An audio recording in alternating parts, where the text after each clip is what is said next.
Hello and welcome back, everybody. In today's video, we're going to talk about how to find the best probiotic for irritable bowel syndrome, aka IBS. Now, a couple of things that we need to preface this conversation with. First is that a lot of people who are given the label IBS, in fact, have small intestinal bacterial overgrowth, aka SIBO. So if that is the case, then a lot of irritable bowel syndrome patients would actually respond well to the probiotics that have shown efficacy for the treatment of SIBO. If you want more information on that, I will try to remember to link in the doobly-doo down below, but it was just the post that was immediately before this video. My most recent video on YouTube was my SIBO probiotic video, so go check that out first. But assuming that for whatever reason you have IBS and you truly, honest to God, don't have SIBO, then the question becomes, how do you find the perfect probiotic for you? And I will share with you a couple of research studies to start us off, and then we will wrap up the conversation with a little bit of my clinical experience, having worked with many, many patients with IBS over the years. So let me go ahead and share my screen. The first two studies are actually looking at the same exact probiotic, and they are looking at Lactobacillus plantarum 299V. This is available in one of the Metagenics products, as well as Jarrow. Ideal Bowel Support is the name of the product from Jarrow, and both of those are available here in the United States. And if you look, this is a controlled, double-blind, randomized study with patients with irritable bowel syndrome. This was a 2001 study, so it's a little bit of an oldie, but you could see that 20 patients got the probiotic, 20 patients got placebo, and then they were treated for 4 weeks. So a decent amount of time. I think 4 weeks is about the minimum that I would consider when looking at the research studies on IBS, considering that a lot of these people probably actually have SIBO. And if you looked, all patients treated with the probiotic reported resolution in their abdominal pain, as compared to only 11 of the patients in the placebo group. Now, again, it kind of brings to mind the vagus nerve, the gut-brain axis, stress, anxiety, all of that stuff, because even on a placebo, about what would that end up being? 55% of people ended up having a resolution in their abdominal pain. So the placebo effect is a really powerful tool. But nonetheless, 100% of people experienced resolution in abdominal pain when taking this probiotic. So pretty stinking cool. There was also a trend towards normalization of stools frequency in constipation patients, in constipated patients, compared to only 2 of the 11 treated with placebo. And then there was a noted improvement. Let's see. They said further large-scale studies are needed, but with regards to all IBS symptoms, an improvement was noted in 95% of patients in the probiotic group and only 15% of patients in the placebo group. Pretty neat. Then the plot thickens. This is another study on the exact same strain, Lactobacillus plantarum 299V. This is a conversation for another day, but the numbers after the name of the probiotic do matter. That's called the strain, and you want to identify the strains that have the best research. If you're getting another Lactobacillus plantarum species, it may or may not have the same efficacy and the same methods of working that this one does. So keep in mind that the 299V actually is very important. This is a newer study. This is 2012, so still a little bit dated, but nonetheless younger still than the last one. And they looked at, again, it's a double-blind, placebo-controlled study, and they gave this to patients for 4 weeks, but they enrolled 214 IBS patients this time, so it's a much bigger study. At the 4-week mark, both pain severity and daily frequency were lower with the L-plantarum than with placebo. Similar results were obtained for bloating. At week 4, 78.1% of patients scored the symptomatic effect as good or excellent in the probiotic group, but only 8% of people on placebo rated the effect as good or excellent. So, if you look at the numbers, so there's about an 80% chance that if you have IBS that you would really end up liking this probiotic. I would take those odds every day, all day if I were you.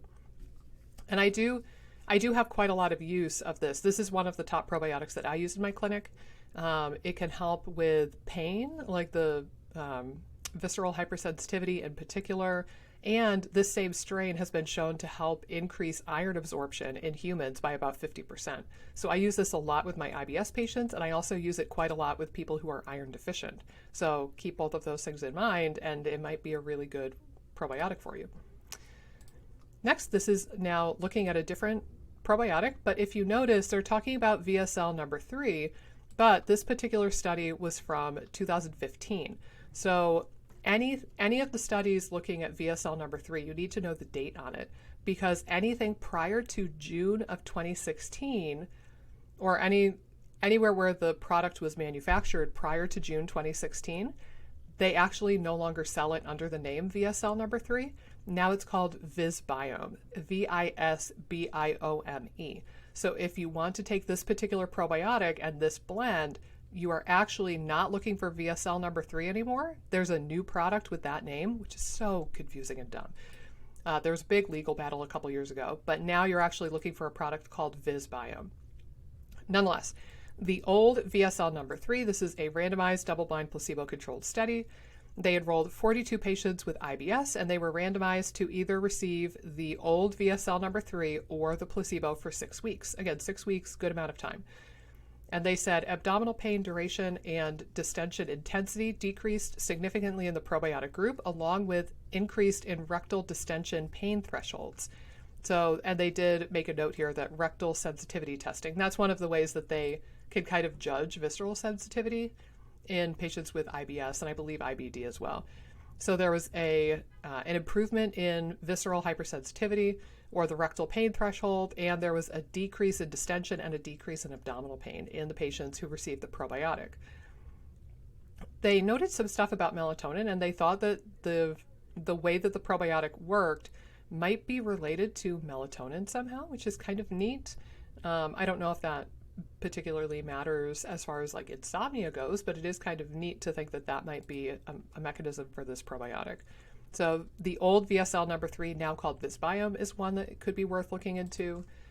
Another probiotic, this is Bacillus coagulans MTCC 5856. Again, all of this does appear to matter. We don't know if other strains of Bacillus coagulans would do the exact same thing. So when in doubt, try to get the proper strain whenever possible. I don't know of any products that have that specific strain off the top of my head. Actually, let me see. There's another product I use more frequently for Bacillus coagulans, the HU58 product, but that's strain HU58. So probably, oh, and that's Bacillus subtilis. I'm not even on the same species anymore, so never mind. JKLOL. But Bacillus coagulans, again, another randomized placebo-controlled study. They enrolled 36 newly diagnosed diarrhea-dominant IBS patients.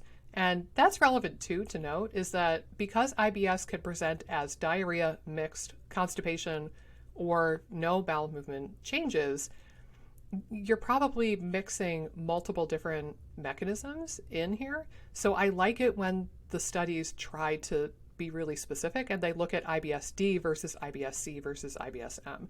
So I appreciate that they did that with this study. Let's see. Along with the standard of care treatment, I forget what that was in this study, 18 patients in the group got placebo and 18 got the Bacillus coagulans strain. And then, let's see, we said down here, there was a significant decrease in the clinical symptoms like bloating, vomiting, diarrhea, abdominal pain, and stool frequency in patients receiving the probiotic compared to placebo.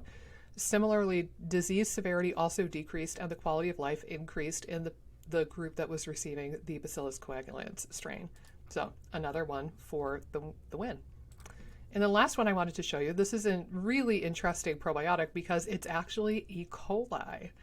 Whoa, wait, what? Like, everybody associates E. coli as being a bad thing. And there are some really gnarly strains that you don't want, but there's actually normal E. coli that should be in your gut. And there are good strains of E. coli, namely this Escherichia coli Nissl 1917.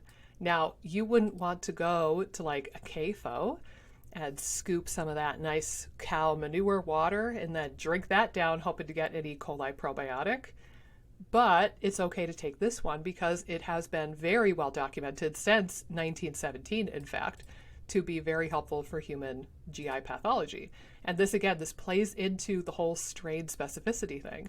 So if you're asking yourself, oh gosh, golly gee, can I get a different Lactobacillus plantarum species or strain? The answer is maybe, but probably not.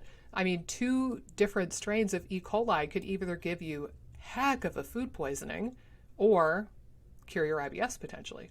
So different strains do different things. We've seen that with various types of probiotics, and we sure as heck have noticed that with E. coli. But nonetheless, this is a 2012 study using this E. coli Nissl. This is called Mutaflor in subgroups with patients with irritable bowel syndrome. And they said altogether the responder rate was higher in the probiotic group than in the placebo group. However, it was only after 10 or 11 weeks that the difference was significant. So it's interesting because they did this study for 12 weeks. This is the longest one that we've looked at.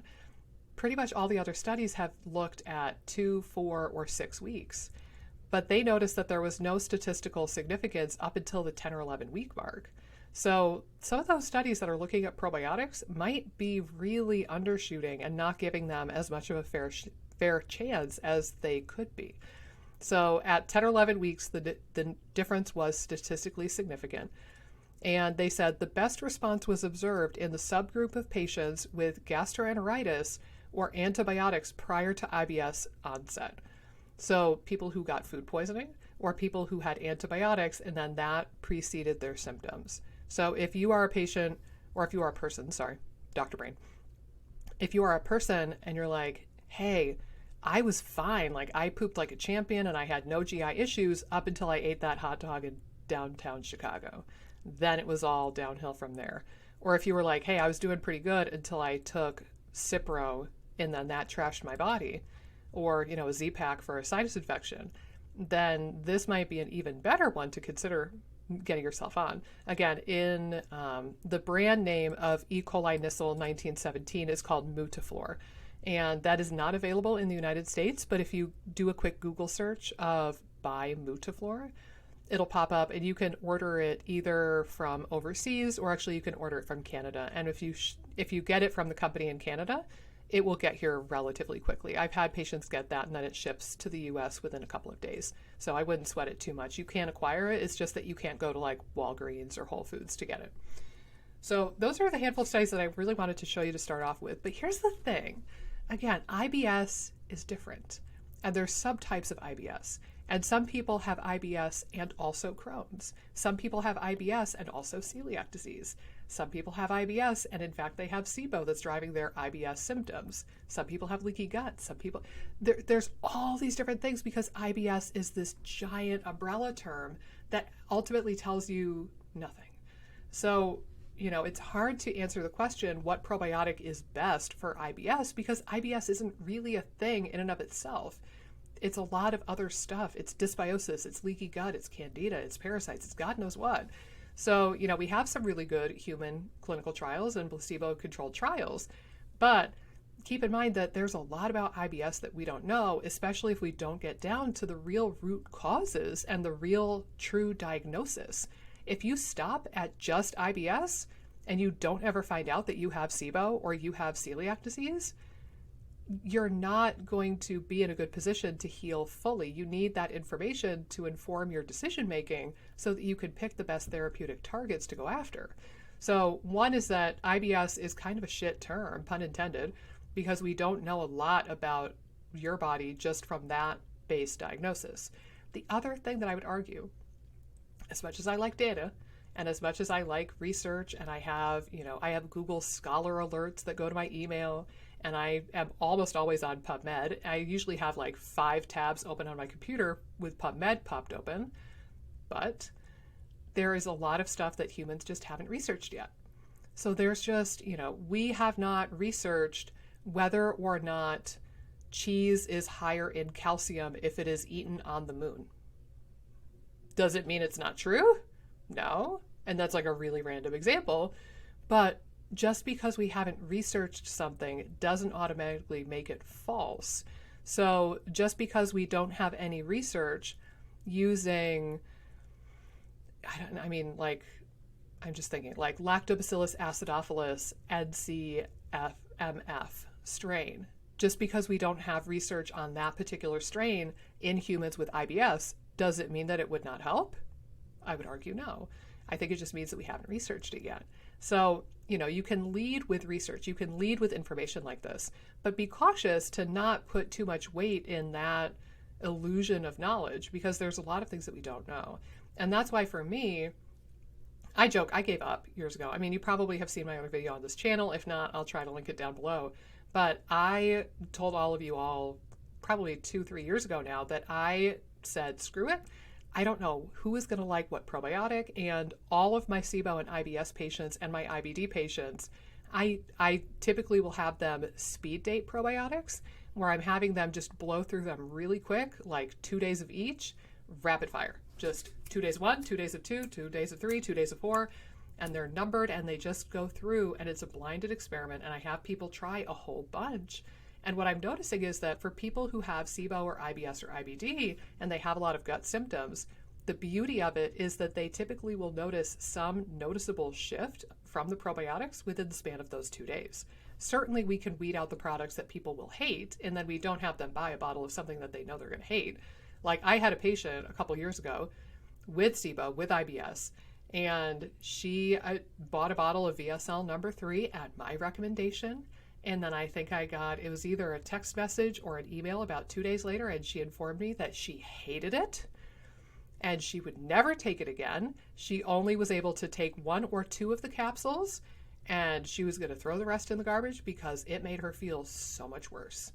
And then I felt really guilty, because then I told her to go to like CVS and buy VSL number 3, and she had spent, I mean, I don't know how much it cost, but she had spent a bunch of money, probably 40 or 50 bucks on a bottle of probiotics, and she was never going to touch them again because she hated them so much. So it was actually that particular patient that inspired me to do the speed dating, where initially I said, you know what, if nothing else, I'm going to weed out the products that your body is going to super hate. And then we'll kind of go from there. Like any of the products that you don't react horribly to in the span of 2 days are on the table. And it was totally by accident, and much to my surprise, that most people started sharing with me that, yeah, there was maybe 1 or 2 probiotics that their body really hated, but there was also 2 or 3 or 4 that their body seemed to really like. And then we just approached that with curiosity and openness, and we said, all right, let's have you continue it then. Like it's as simple as that. We don't need to overcomplicate things. The thing is that it can be exhausting and frustrating to go through a couple of probiotics and not get an effect from them. And then a lot of people kind of throw the baby out with the bathwater and assume that probiotics are all bad. It's not that all probiotics are bad. It's just that you hadn't found the one that worked for your body yet. But don't throw in the towel. I think that probiotics are an underutilized and incredibly powerful tool, particularly for IBS, IBD, SIBO, celiac disease, anything GI related or anything autoimmune or immune mediated. It's just you have to be patient and you need to give it a little bit of time. But like I said, that's why I try to take that burden off my patients, and I try to make it more financially feasible. And I send them home with 2 capsules of each and say, have at it. You tell me which ones you like.